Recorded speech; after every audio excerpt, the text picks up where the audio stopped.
궁금한 게 이게 열심히 일하는 것도 중요한데 일하면은 그만큼 좀 풀어야 되잖아요. 그렇죠. 이게 일종의 그 나를 위한 보상 같은 거를 좀 하고 계시는지 뭐 최근에 나를 위한 소비 뭐 하신 거 있습니까?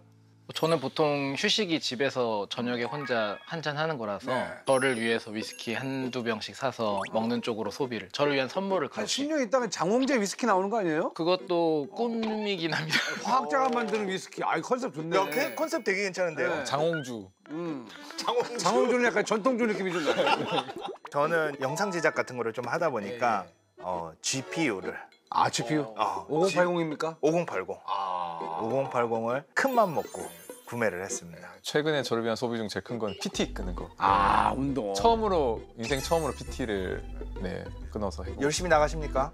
열심히 나가고 있습니다. 근데 이제 얼마 전에 저 같은 경우는 오디오를 이제 한번 그 기변하려고 오디오샵에 갔다가 네. 정말 마법을 경험하고 왔습니다. 자, 들어오세요, 여러분. 아, 이거 크다. 예.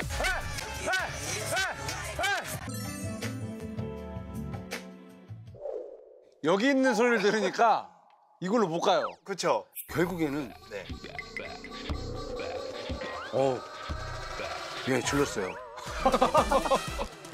근데 참 저는 항상 신기한 게 요즘에는 이제 그 태블릿에서 재생한 음악이 어떻게 저 스피커에서 나오냐. 예, 이 무선 기술이 어떤 걸로 인해 가지고 나오는 건지. 근데 이게 항상 궁금해요. 너무 뿌듯한 게 한 1년 정도 되니까 이제 뭐가 궁금한지를 스스로 찾아가지고 오시네요, 주제를. 요즘에 이제 무선이 대세기 때문에 도대체 내 휴대폰에 있는 신호를 어떻게 받아가지고 얘가 재생을 시켜주나. 뭐 이런 게 궁금하신 분들이 많을 거예요. 지금 말씀하신 뭐 휴대폰이라든지 아니면 아까 우리가 말한 뭐 블루투스 스피커라든지 아니면 여러 가지 블루투스 제품 이런 것들 사실 과학적 원리는 다 똑같거든요. 전자기파입니다. 아, 전자기파? 네. 우리 지난번에 우리 김갑진 교수님 나오셔가지고 맞아요. 같이 공부를 좀 했었잖아요. 네. 아, 이 모든 게 다 전자기파입니까? 네. 그래서 전자기파도 물리학 쪽이기 때문에 오늘 전자기파를 정말 쉽고 재미있게 설명해 주실 분을 모셨습니다. 아, 그래요? 기대가 네. 됩니다. 자, 나와주시죠.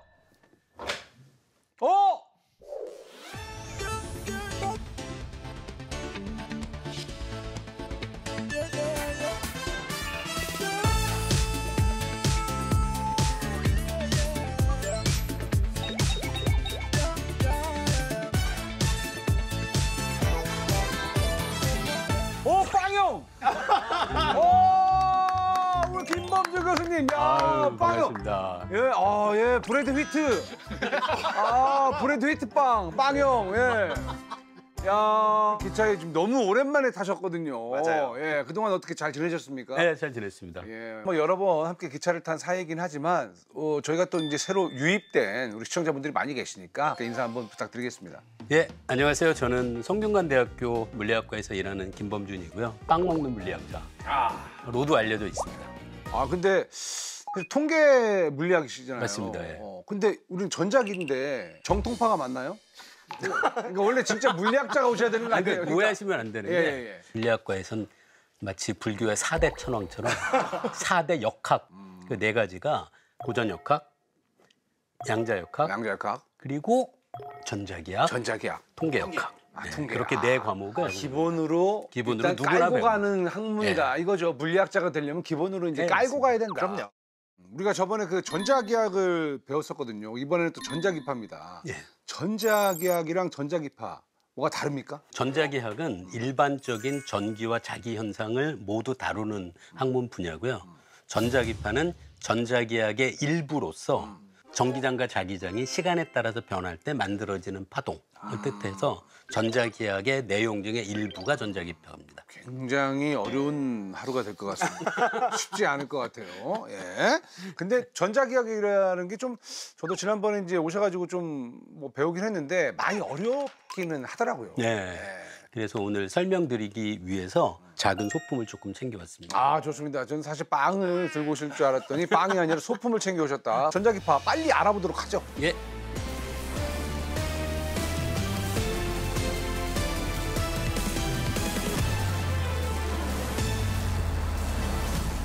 전자기파 설명하기 전에 전자기파라고 할 때 파가 파동의 뜻이거든요. 파동이요. 잔잔한 호수에 돌멩이를 던지면 이 떨어진 돌멩이에서 만들어지는 파동이 이렇게 퍼지죠. 동심원 모양으로 네. 퍼져가잖아요. 네. 그것도 파동이에요. 파동. 근데 그때 주의해서 봐야 될 게 이렇게 동심원 모양으로 퍼져가는 수면파에서 그 위에 떠 있는 나뭇잎을 생각해 보세요. 그러면 파동은 바깥으로 이렇게 펼쳐지면서 진행하지만 나뭇잎은 그 제자리에서 그냥 위로 올라갔다 출렁거리죠. 내려오기만 합니다. 파동은 물질 자체가 이동하지 않아요. 물질에 만들어진 어떤 변화가 이동하는 게 파동이에요. 우리 수영장 같은 데 가보면은 파도풀 있잖아요. 파도 온다 그러면은 거기서 잠깐 점프했다가 떨어진다고 저쪽에 가 있는 건 아니잖아요. 그 자리에 딱 서서 파도만. 그렇죠. 파도가 이렇게 와도 맞아요, 맞아요. 파도를 타버리는 거죠. 그 파동은 크게 둘로 나누거든요. 그래서 제가 갖고 온 자료 가져온 거예요? 예. 한번 이거 두 분이 이거 내가 엄청 좋아하는 건데 이거. 이게 슬링키라고. 그죠? 맞아요. 이거 많이 해보지 계단에서 이렇게 않으셨어요? 내려가는 거. 이게 이름이 있었어요. 이게. 이게 슬링키. 있었어요? 이게 슬링키를 슬링키. 거기 나와요. 토이스토리에 나와요. 슬링키? 네. 한번 그쪽 잡아보시겠어요? 네. 이렇게 잡고 이걸 처음에는 제가 이쪽으로 미는 거예요.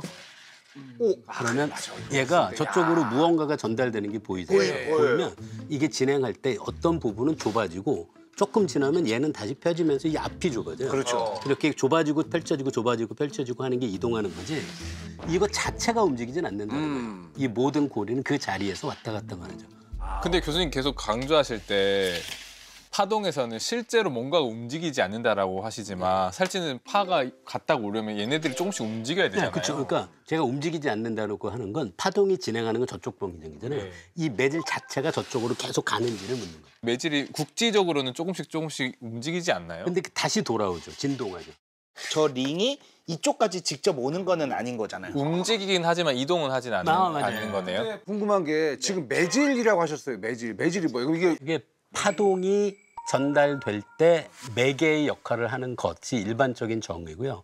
근데 사실 우리가 볼 때는 공기, 액체, 기체, 뭐 고체 이런 모든 것들이 전달하는 매질이라고 할 수 있어요. 움직이는 거 매질. 나는 왜냐면 매질이라고 그래가지고 이걸 이렇게 딱 매를 때린다고 그래가지고 매질이라고. 매질. 이게 파동이 전달되는 뭐라고 할까요? 미디엄, 바탕. 그러니까 뭔가 이걸 매개하고 있는 물질이. 그렇죠. 그걸 매질이라는 거예요. 그렇구나. 자, 이걸 갖고 파동이 두 가지가 있다는 거를 설명드리고 싶은데요. 이 고리가 움직이는 방향은 이쪽 방향이고요. 네. 그다음에 파동이 진행하는 것도 이쪽 방향이잖아요. 그래서 이렇게 만들어진 이걸 교란이라고 하는데요. 교란.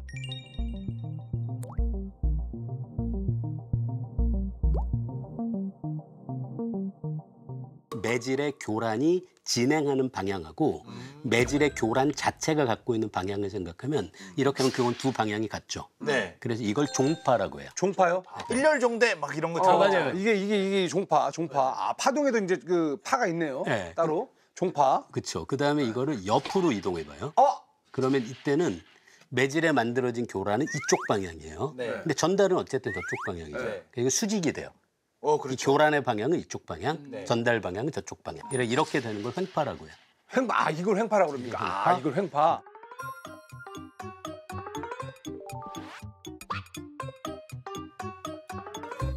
아, 소리도 사실 네. 그 파동이에요. 아, 그 소리도? 소리는 앞에서 우리 횡파, 종파 얘기했잖아요. 네. 소리는 종파일까요? 횡파일까요?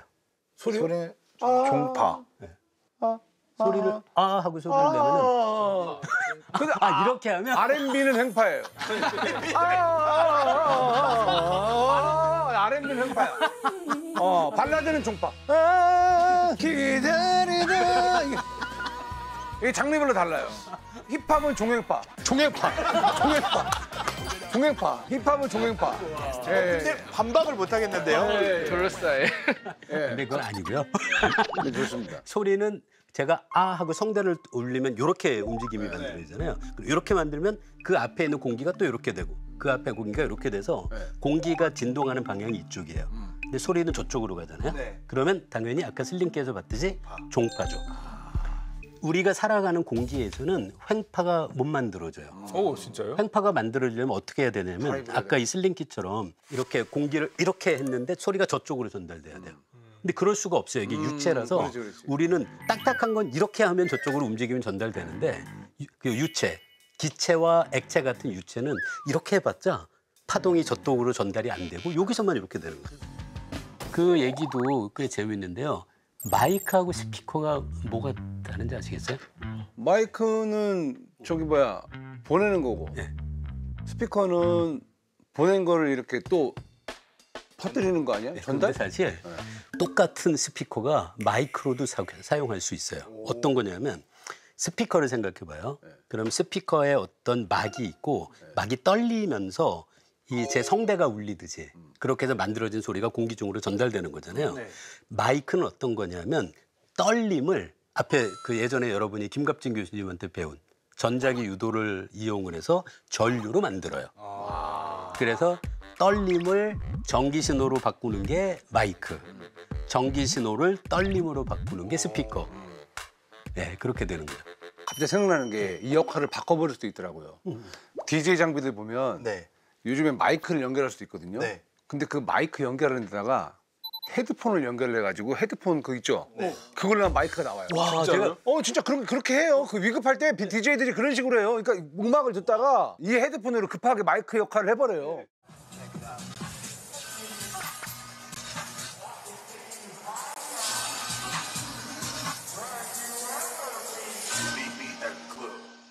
와, 그렇지. 어. 저는 그런데 전율이네요. 저는 실제로 그렇게 사용하는 줄은 있어요. 처음 알았어요. 말씀드렸던 게 바로 그거예요. 그러니까요. 원리가 그래서- 사실 이쪽에서 이쪽으로 가는 거나 이쪽에서 이쪽으로 오는 거의 차이지 똑같이 쓸 수 있어요. 그게 도대체 무슨 원리지? 아니 어떻게 헤드폰을 마이크로 이렇게 쓰지? 그 비상시에 그렇게 쓰길래 야 이거 신기한데 무슨 원리가 있는데 말씀하신 것처럼 이제 그 떨림에 대해서 그 똑같다라는 거잖아요. 이런 게 전 재밌는 게 이 물리학자들은 원칙적으로는 이래라는 것만 알지 실제는 잘 모르거든요. 세상이 어떻게 돌아가는지를 몰라. 근데 와우, 이거 수업할 때 꼭 써먹어야 될 거예요. 아니, 소리가 파동이라고는 이제 생각을 못 하셨던 분들이 되게 많으실 것 같은데 그러면은 소리는 어떻게 보면은 공기 때문에 우리에게 전달되는구나. 전달되는 파동. 그럼 공기라는 게 이제 소리의 어떤 전달자 역할을 그렇죠. 그걸 하고 있는 거네요. 그래서 공기가 있기 때문에 김범준 교수님이 말씀하신 거, 대표님이 말씀하신 걸 우리가 들을 수가 있는 거잖아요. 공기가 없는 곳에서는 그러면 소리가 전달이 소리가 안 전달이 될까요? 안 돼. 그렇죠. 우주에는 숨을 쉴 수가 없잖아요. 공기가 없으니까. 그렇죠. 진공 상태잖아요.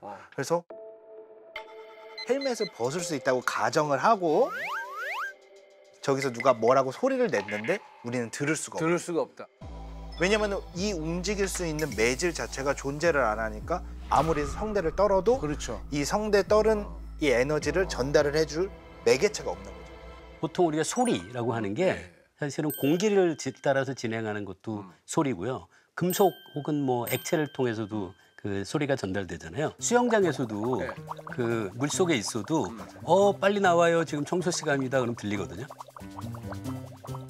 약간 뭐 흐릿하지만 들려요. 그게 물도 그 소리를 전달하기 때문에 액체도 소리를 전달할 수가 있고 고체도 전달하고요. 소리를 전달할 수가 있다. 오히려 고체가 더 빨리 전달해요. 고체면은 때리는 거요? 예. 그렇긴 하죠. 맞아. 그 요즘은 그렇게 하면 안 되는데 제가 어렸을 땐 그 동네 기찻길 다니면은 막 거기서 애들이 막 놀고 그랬거든요. 그렇죠. 그러면 이렇게 귀를 귀 대고 대고. 있으면은 아주 멀리서 오는 기차 소리가 들려요. 직접은 안 들려도.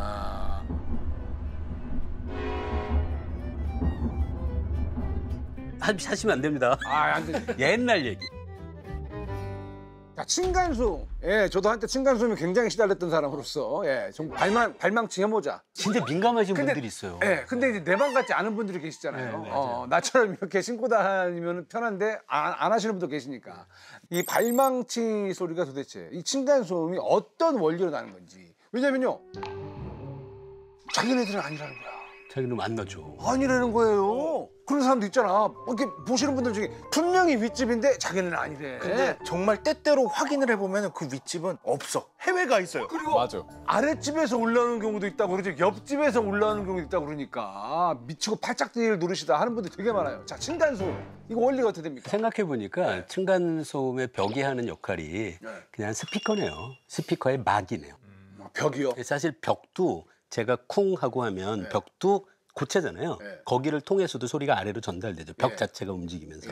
그러면서 그게 공기를 통한 그 보통 우리가 익숙한 소리로 변한다는 거예요. 그러면 쉽게 설명을 하면은 예를 들어서 발망치를 한다. 예를 들어서 정말 윗집에서 발망치를 해서 아랫집으로 온다라고 하면은 그 발망치가 아래 바닥을 때리는 거고, 그럼 아랫집에서는 위에 천장을 때리는 거고, 그 상태에서는 매질이 고체겠죠. 그렇죠, 고기는. 고체가 떨리면서 마치 스피커처럼 이제 아랫집에 있는 공기에 그렇죠. 매질이 전달되면서 소리가 우리한테 들리는 게 이 과정이겠네요. 그래서 이거 막는 게 사실 굉장히 어려워요. 그렇겠네요. 아예 설계를 그렇게 뭐 하든지. 진짜 어려워요. 기둥식 아파트들이 있잖아요. 예를 들어서 라이크 주상복합 이런 데가 이제 층간 소음이 그나마 좀 덜하다는데 그것도 어떻게 보면은 약간 과학적으로도 좀 있는 사실입니까? 이게 지붕이 약간 기둥식으로 돼 있으면 그 기둥이 약간 충격을 흡수한다. 그건 잘 모르겠어요. 그런 거 모르세요? 다음 주까지 좀 알아보시면 감사하겠습니다. 예. 근데 전자기파는 도대체 언제 배우나요? 이제 시작이죠. 예. 지금까지 우리가 했던 모든 파동은 예. 공통점이 매질이 있다는 거예요. 매질. 그런데 전자기파는 독특하게도 매질이 없는 파동이에요. 그래서 처음에 사람들이 이거를 굉장히 이해하기가 어려워했어요. 매질이 없다. 매질이 없어요. 전자기파는 매질이 없는데 퍼진다. 예. 어떻게 해요? 전자기파를 만들어내는 건 아까 전기장이 변하면 그거로 자기장이 만들어지고 자기장이 변하면서 전기장이 다시 만들어지고 전기장과 자기장이 서로 유도를 하는 거거든요.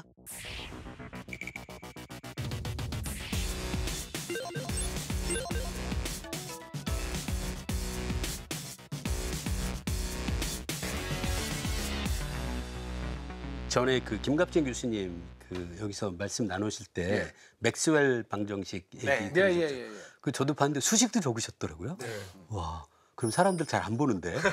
그래서 딱 그 앞에서 다 나가셨어요.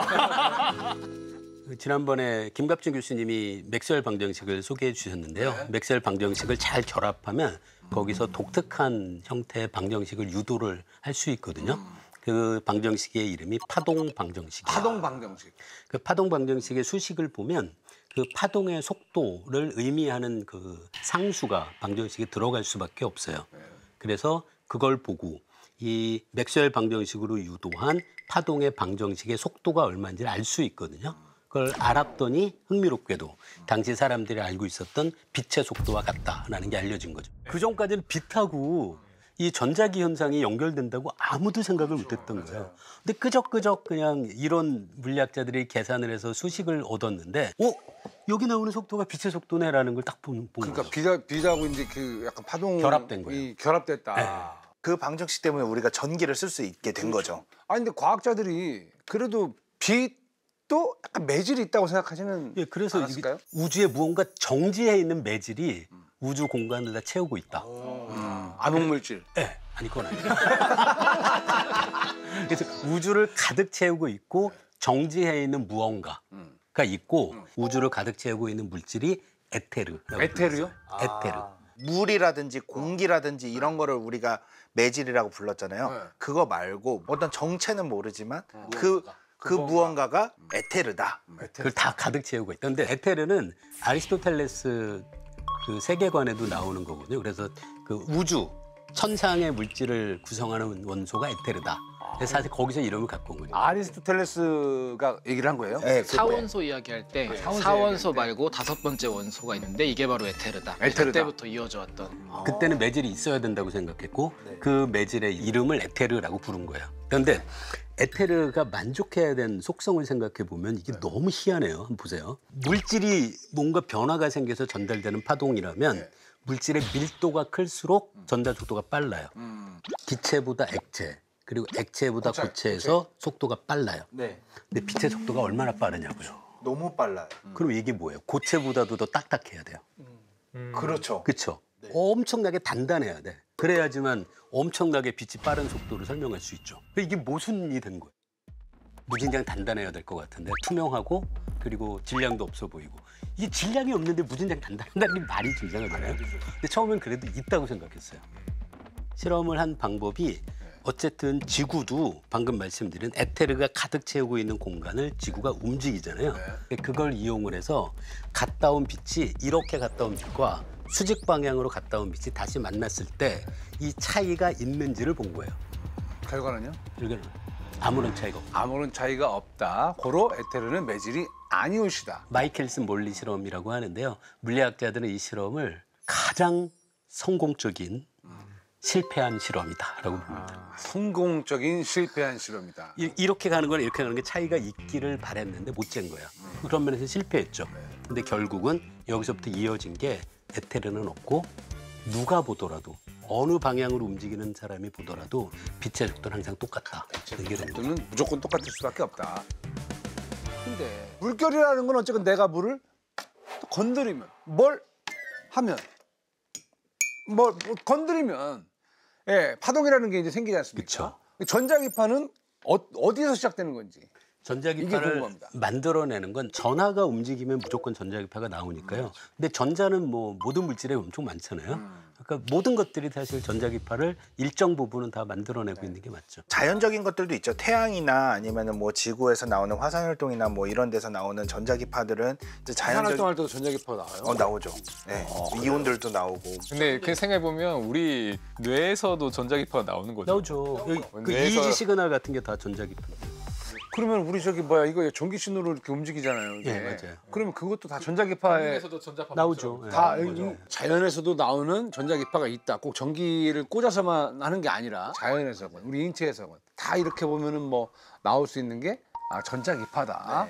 근데 보통 일반적으로 전기 제품 쓰거나 이럴 때는 나오는 거를 우리 전자기파 제품이라고 안 하잖아요. 전자기파 제품이라고 안 전자 하죠. 제품이라고 하고 또 전자파라고 하지 않습니까? 전자기파라고는 안 해요. 맞아요. 이게 좀 기가 들어가 있어요. 기가 쓸데없이. 파동을 아마 세 가지로 보통 부르는 것 같아요. 전자기파, 전자파, 예. 그다음에 전파. 예. 근데 너무나 흥미롭게도 사람들은 전자파는 위험해라고는 하지만 전파는 위험해라고는 안 하고 그렇죠. 전자기파라는 생소해. 얘기를 잘 들어보지 못하고 생소한 거죠. 그러면은 전자기파, 전자파, 전파 다 똑같은 겁니까? 네. 근데 왜 이거를 똑같이 통일을 안 하는 거죠? 이게 사실 전파는 조금 애매해요. 전파는 사실 영어로는 라디오 웨이브여서 라디오가 들어가. 사실은 올바로 적으려면 지금도 전파가 아니라 라디오파라고 하는 게 맞아요. 맞아요. 라디오 방송에 이용되는 전자기파. 그래서 라디오파라고 저는 많은 분들이 부르면 그럼 좋겠어요. 전파는 약간 좀 다른 거고 전자기파하고 전자파는 전자파는 같은 거예요. 같다. 그러면 좀 전자기파에도 종류 같은 게 좀 있습니까? 이게 파장에 따라 조금 나눠요. 지금 보고 계시는 네. 저 표가 전자기파 스펙트럼이라고 하는데요. 가만히 보시면 왼쪽부터 오른쪽까지 전자기파의 파장 영역별로 어떤 이름이 붙어 있는지를 볼 수 있어요. 그 전자기파의 파장 영역에 따라서 이제 어떤 특정 물질에 흡수되는 정도, 그리고 투과되는 정도, 그리고 영향을 주는 정도 같은 것이 달라지는데요. 저 전자기파의 파장을 잘 보면은 우리가 어떻게 전자기파를 사용할 수 있는지도 볼 수 있습니다. 여기 보면 이제 익숙한 게 X선이 있고요. 그렇죠, 그렇죠. 자외선이야 뭐 태양. 예, 예. 잠깐만 자외선 전자기파인가?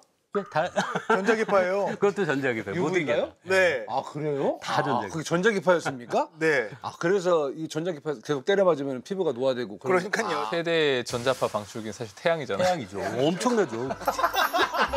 그렇지, 그렇지. 그렇죠, 그렇죠. 태닝하러 가잖아요. 전자파 받으러. 이게 여러분 다 전자기파라고 합니다. 자외선은 별도의 다른 건 줄 알았더니 아니구나. 자, 가시광선, 적외선, 저게서 원적외선. 네. 원적외선도 전자기파. 예, 그리고 옆에 마이크로파도 있고, 예. 뭐 많아요, 세분화가 돼 있는. 다요 다. 파장에 따라서 전자기파 여러 영역으로 이렇게 나눠요.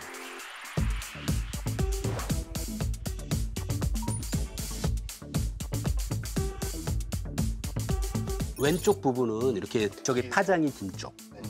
그다음에 오른쪽 끝으로 가면 그 파장이 짧고요. 예. 사실 이 그림이 그 좀 과장돼 있거든요. 이 전체 스펙트럼에서 우리가 볼 수 있는 영역을 표시하면 조기보다 훨씬 좁아요. 그래요? 그러니까 이게 조금 과장돼 있다고 말씀하신 거는 이 가시광선 영역이 되게 적외선, 가시광선, 자외선 1대1처럼 되어 있잖아요.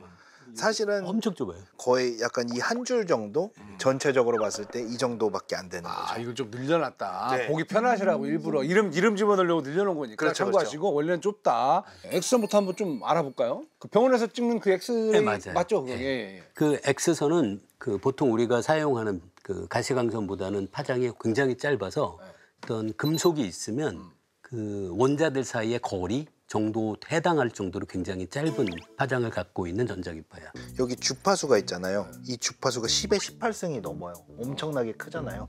그래서 이 영역을 고주파수라고 부릅니다. 고주파수. 네, 진동수가 크다. 진동수가 크다. 고주파. 감마선은 뭡니까 감마선? 간만에 X선보다도 파장이 더 짧은 영역. 이 영역입니다. 이게 사실은 굉장히 에너지가 높은 쪽이야. 이쪽으로 갈수록. 이쪽으로 갈수록 에너지가 높다. 높은 애들. 그게 그 에너지가 진동수에 비례하거든요. 파장에 반비례하고. 그 진동수가 클수록 에너지가 높아서 사실 더 큰 에너지를 전달해서 피해를 더 잘 입혀. 그래 감마선에 노출된 사람이 있잖아요. 헐크. 그러니까.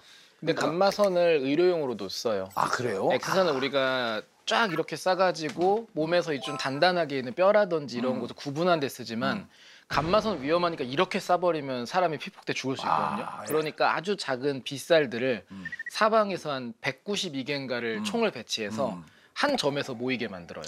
이게 병원 가면 감마 나이프 수술이라고 1층에 보통 큰 설비가 있는데 이걸 쓰면 몸을 열지 않고도 속에 있는 암만 태운다거나 이런 수술할 수 있어가지고 그런 용도로 식으로 쓸 수 쓰고 있는 있어요. 거구나. 우리 몸에 지금 그럼 위험한 애들이 사실 이쪽이야. 초고주파 라인들이죠. 네. 그러니까 X선, 감마선 이런 애들. 그럼 요 초고주파를 쐬면은 정확히 우리 몸에 어떤 일이 생기는 거예요? 또 X선 정도 되면은 화학 물질들이 이루고 있는 결합을 깰 수가 있어요. 우리 몸에 받았을 때 뭐 제일 걱정하는 건 사실 암을 일으킬 수 있게 유전자들을 변형시키거나 깨거나 손상을 일으킬 수 있어서 그것 때문에 우리가 노화도 발생하고 피부 문제가 되는 거고 100% 그냥 있는 그대로 쐬면은 진짜 몸에 누적되고 안 좋다는 얘기잖아요. 근데 또 과학 연구에서는 일부러 이런 걸 이용해서 변화를 일으키거나 뭐 다른 작용을 하기도 하기 때문에 뭐 과학적으로는 유용하지만 X선, 감마선요. 어디에서 나오는 거예요? 감마선은 보통 원자 핵이 붕괴되거나 할 때 많이 나와서 예를 들어 뭐 방사성 물질 그런 거를 먹으면 속에서 막 감마선이 방출돼서 피폭될 수도 있고 그러니까 어쩌고 이제 실험이라든가 핵실험 같은 경우 뭐 할 때 이제 노출될 수 있지만 일반적으로 살아가는데 감마선을 갑자기 만날 일은 없다. 예, 그 태양에서도 아마 감마선이 나올 텐데 대개는 파장이 짧은 쪽은 거의 막혀요. 그거가 좀 듣고 싶어요. X선도 마찬가지로 우리가 직접적으로 뭐 X선을 막 길 가다가 만날 일은 없잖아요. 그렇죠. 그럴 일은 병원에서 이제 뭐 특수 목적으로. 있겠지만 자 지금 자외선 이제 자외선의 특징은 자외선은 다들 아시겠지만 태양에서 지구로 보내는 파장에 따라서 보통 UVA, B, C 그렇게 나누는데요. A 쪽이 파장이 조금 긴 자외선, C 쪽이 파장이 짧은 자외선이어서 파장이 짧을수록 위험하잖아요. 그래서 집에 가면 자외선 살균 장치 그런 거 보시죠. 네. 그게 주로 UVC를 이용해요. 파장이 짧고 에너지는 높고. 예. 근데 그 UVC는 이 대기를 통과하면서 사실은 거의 통과를 못 하거든요. 그래서 우리가 살아갈 때 UVC가 직접 우리 몸에 닿는 일은 많지는 않고요. 우리 몸에 피해를 많이 주는 게 UVB. UVB. 예. 피부암 같은 거 일으키고 하는. 그나마 의사 선생님들이 제일 조심하라고 하는 게 이제 자외선 차단제를 좀 많이 바르세요라고 얘기를 하는 거지 않습니까? 맞습니다. 자 가시광선. 그러니까 내 눈에 보이는 어떻게 보면 그 빛이잖아요. 네. 이렇게 빛 종류가 많은데 우리 인간은 왜 가시광선만 볼 수 있을까? 이게 우리가 지구에서 살아서 그래요. 아 그래요? 태양에서 보내주는 그 빛은 네. 전자기파는 굉장히 영역이 넓거든요. 네. 근데 그 중에 가장 큰 에너지를 보내주는 전자기파 영역이 가시광선 주변이에요. 아 지구에서 살기 때문이라는 걸 너무 공감하는데 지구 대기를 통과를 해서 들어오는 빛 영역 중에 가장 활용도가 높고 센 영역이 가시광선 영역인 거죠.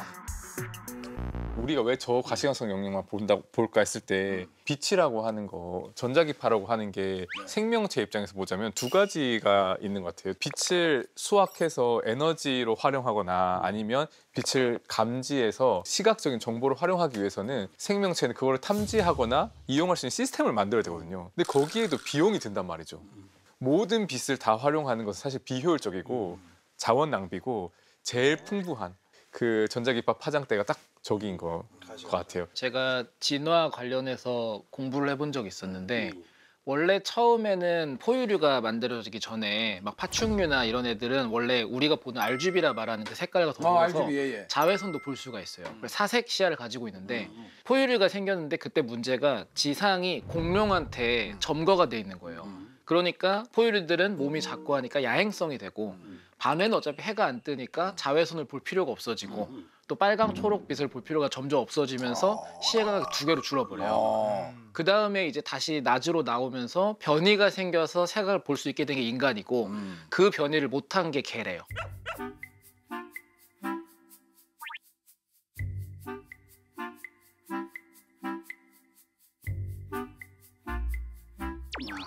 그래서 개가 파랑이랑 적외선밖에 못 보는 게 그 변이가 있냐 없냐 때문에 생긴 거다. 다 진화지 진화. 여기서 한 발 더 나가면 사실 포유류들의 색깔이 조금 파충류나 조류들에 비해서 다양하고 화려하지 않다는 거예요.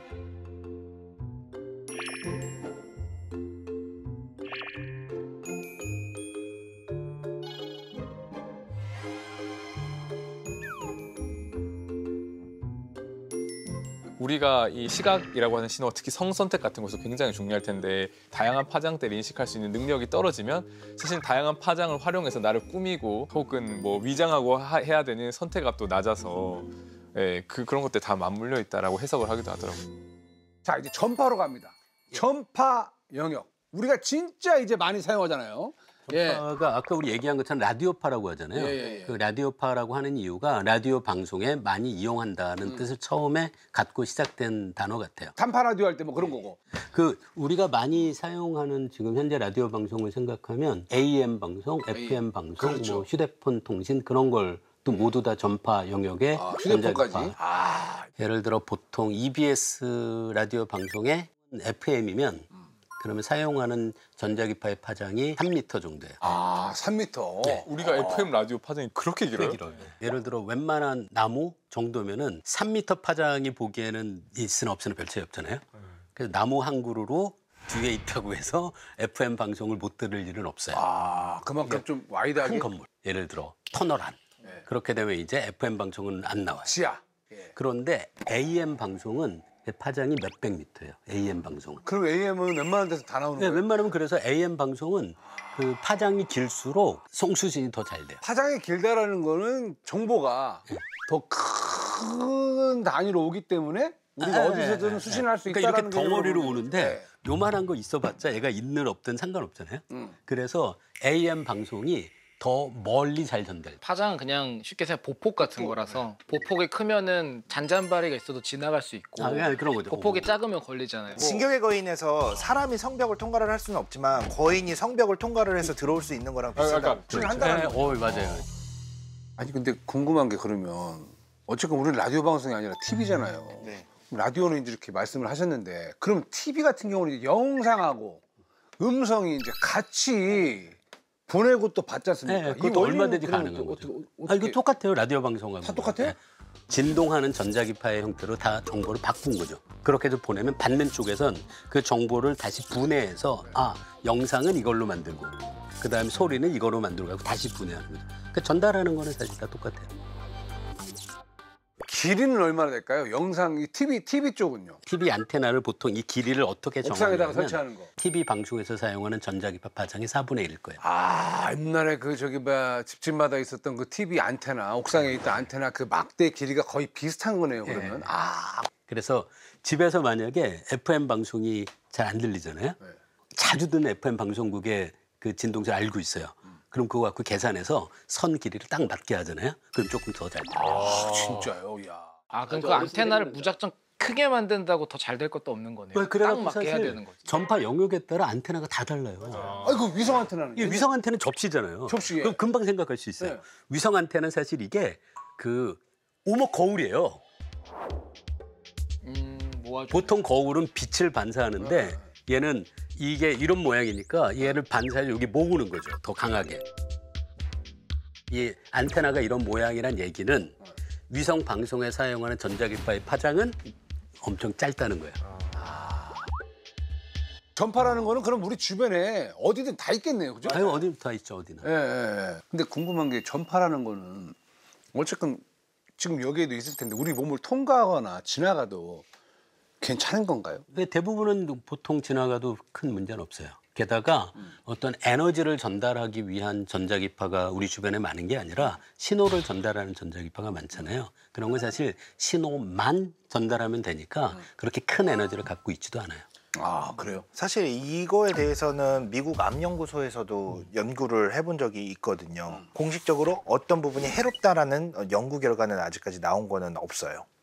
사람들 하도 두려워하니까 여러 통계적인 방법으로 그 조사를 하는데 제가 알기로는 우리가 일상에서 사용하는 전자기파에 의해서 뭐 암의 발생 확률이 더 높다던가 하는 그런 명확한 실험적 관찰적 증거는 없는 것으로 알고 있습니다. 아, 그러니까 우리에게 해롭다는 증거는 안 나와 있다. 그렇죠. 근데 따지고 보면은 우리 어렸을 때부터 라디오 듣고 다 TV 그랬던 어르신들 어차피 전자파라는 게 막 여기저기 막 심지어 올 텐데. 등산하시는 분들은 메고 가잖아요. 이게. 전자기파를 사람들이 두려워하는 게 물리학자 입장에서 보면 약간 고개를 갸웃하게 돼요. 이게 전자기파라는 게 굉장히 넓은 영역의 파장 영역을 다 가리키잖아요. 근데 사실 거기서 굉장히 위험한 쪽은 파장이 짧은 쪽이어서 햇빛, 자외선, X선, 감마선. 뭐 감마선은 위험이 있으면 무조건 피하시고요. X선은 자주 하진 마시고요. 근데 우리가 햇빛을 쬐는 것을 그렇게 두려워하진 않잖아요. 근데 자외선 영역에서의 전자기파가 우리 몸에 해를 끼치는 게 우리가 휴대폰을 사용하면서 미치는 해보다는 당연히 훨씬 커요. 그래서 햇빛을 피하는 건 맞는 것 같은데 그 전자기파를 과도하게 이렇게 걱정할 필요는 없지 않을까라는 게 제 솔직한 생각이긴 해요. 저는 천문학자라서 우주에서 오는 전자기파는 다 찾고 다니는 사람이거든요. 그러네요. 네. 저는 만약에 전자기파가 위험하다고 생각하면은 저는 그거를 찾아다니는 사람이요. 전자파 헌터. 네, 헌터죠. 헌터였기 때문에 저는 그렇게 생각하지는 않습니다. 오히려 전자파가 소중한 사람입니다. 너무 소중해요. 천체에서 정말 저 멀리에서 오는 빛은 전자기파는 너무 약하거든요. 아니 그래서 우리 시청자분들이 참 궁금해하실 것 같고 저도 좀 들어본 괴담 같은 거를 이 자리를 통해 가지고 좀 괴담이 있어요? 전자레인지 괴담이라고. 뭐예요, 전자레인지 괴담은? 있어요. 있어요. 있어. 전자레인지로 음식 데우면은 영양소가 다 파괴된다. 뭐 암에 걸린다. 전자레인지 데우지 마라. 그리고 전자레인지 저 같은 경우는 이제 너무 배고프면 밤에 냉동 핫도그라도 하나 올려놓고 이제 좀 해 먹어야 되잖아요. 너무 배고플 때는 언제 이거 하면서 이렇게 막 현기증 날 것 같으니까. 그 쳐다보는데 이제 그 쳐다보면 안 된다. 쳐다보면 안 된다고요? 예. 저희 많아요. 분야에는 문이 많이 들어와요 그런 거. 그죠? 왜냐면 물질 변형, 뭐 발암 물질 생기냐, 뭐 만두를 데울 때 그렇지. 찌는 게 낫지 이걸 전자레인지로 해도 되는 거냐 이런 그렇지. 굉장히 많아서. 그렇죠. 이게 전자레인지 괴담 들어본 적 없어요? 들어는 봤어요. 예. 사실 물리학의 입장에서 보면은 그렇게 걱정할 건 없다라는 전자기파를 쬐는 음식이 어떤 유해 물질로 변하고 하는 미케이즘은 생각할 수 없죠. 마이크로웨이브 영역의 전자기파를 이용하는데요. 음식 안에 들어있는 물 분자의 회전 운동을 야기해요. 예. 근데 이게 전자기파니까 플러스 마이너스 전기장이 계속 변하잖아요. 그러니까 물 분자가 계속 왔다 갔다 회전하는 거죠. 거기서 열이 발생해요. 네. 그래서 온도를 뜨겁게 해요. 아 그러면은 내가 냉동 핫도그를 갖다가 전자레인지에다 넣어놓고 2분 30초를 데우면 얘가 어쨌거나 그 안에 머금고 있는 그 수분이 맞습니다. 운동을 하면서 그렇죠. 열을 발생시켜가지고 맞아요. 뜨겁게 만들어준다. 힌트가 하나 있는데요. 고체 얼음의 회전 운동은 잘 만들지 못하거든요. 액체일 때. 그래서 냉동 핫도그를 넣으실 때 물을 조금 뿌리세요. 아 예. 네, 그러면 훨씬 더 빨리. 그래서 피자도 완전 바싹 마른 거 데우려면 물을 몇 방울 떨어뜨리고 해야지 작동을 하고. 그러면 핫도그 돌릴 때요. 저는 가끔 구경하거든요. 상관없어요? 엄마가 뭐라 그러는데 일로 가 이러면서 뭐 그런 뭐 봐도 되는 게 왜냐면은 전자레인지가 보통 많이 쓰는 게 2.45 기가헤르츠를 써요 전자레인지가. 실험실에서도 굉장히 많이 쓰거든요. 마이크로웨이브 리액터라 해서. 근데 전자레인지 앞에 딱 그 판을 보면 금속으로 판이 돼서 작은 구멍이 뽕뽕뽕뽕 뚫린 형태로 볼 수가 있어요. 이게 한 2mm 정도 되는 구멍으로 작게 있잖아요. 근데 2.45 기가헤르츠를 아까처럼 바꾸면 12.2cm 정도가 되는데 이 파장에 비해 이게 작아서 다 튕겨나가게 일부러 크기를 만든 거라 밖으로는 안 나와. 아 밖으로 안 나온다. 네. 거기 불빛은 그냥 가동 중이다를 보여주려고 불을 켠 거지. 일부러 불 켜는 거. 그게 네. 무슨 뭐 같이 뭐 전자기파가 막 작용하는 그런 건 아니군요. 네, 가시광선이 아니기 때문에 그렇죠. 그 불은 원래 안 들어와요. 그냥 그거 돌아가는 중입니다를 알려주는 거라 상관이 없어요. 예를 들어서 우리가 아무도 위험하다고 생각 안 하는 전자기파가 있잖아요. 와이파이. 근데 와이파이의 주파수가 전자레인지랑 똑같아요. 똑같죠. 2.4, 5.0 두 개가 있잖아요. 세기만 다를 뿐인 거예요? 네, 세기가 약할 뿐이지. 그래서 우리 보통 와이파이 옆에 주파수 써 있잖아요. 2.4, 5G 이렇게 돼 있잖아요. 그러네요.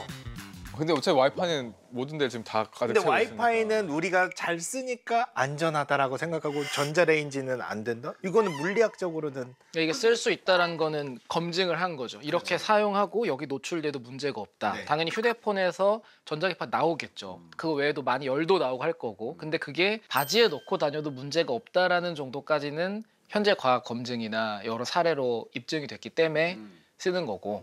교수님 같은 경우에는 전자기파 관련해서 뭐 논란 중에 좀 기억나는 게 있습니까? 제가 전에 동영상도 본 것 같은데 그 송전탑으로 그 고압 송전선이 지나는 그렇죠. 위치의 아래 바닥에 형광등을 땅에 꽂았나 그런데 네. 형광등이 이렇게 파르스름한 빛을 나는 불난다. 그래요? 그걸 보면서 사람들이 굉장히 두려움을 갖는 그런 이게 전자파가 우리한테 영향을 주는구나. 네, 그러니까 봐라 형광등에 불이 들어올 정도인데 우리에게 피해를 끼치지 않겠느냐 그런 얘기했던 거죠. 근데 이게 조금은 안타까운 게 이게 형광등에 불이 켜진다는 건 그 부분에 전기장이 있다는 것을 뜻할 뿐이지 그 전기장이 우리에게 얼마나 강한 해를 끼치는지를 의미하는 건 그러면 아니죠. 형광등이 전기가 없는데도 불이 들어온다는 거는 내가 실험한다고 해서 갔을 때 불이 미묘하게 들어올 수 있는 확률도 있는 거예요? 그렇게 그렇겠죠. 예, 전기장이 충분히 전기장이 어느 정도 뭐 강하네. 있는 곳이라면 예, 예. 그걸로도 볼 수 있는 게 그래요? 이 약간 수정구슬처럼 생겨서 플라즈마 불이라고 안에 막 전기 그렇죠. 이제 만질 수 있잖아요. 여기다 형광등이나 램프 대면은 불 켜져요.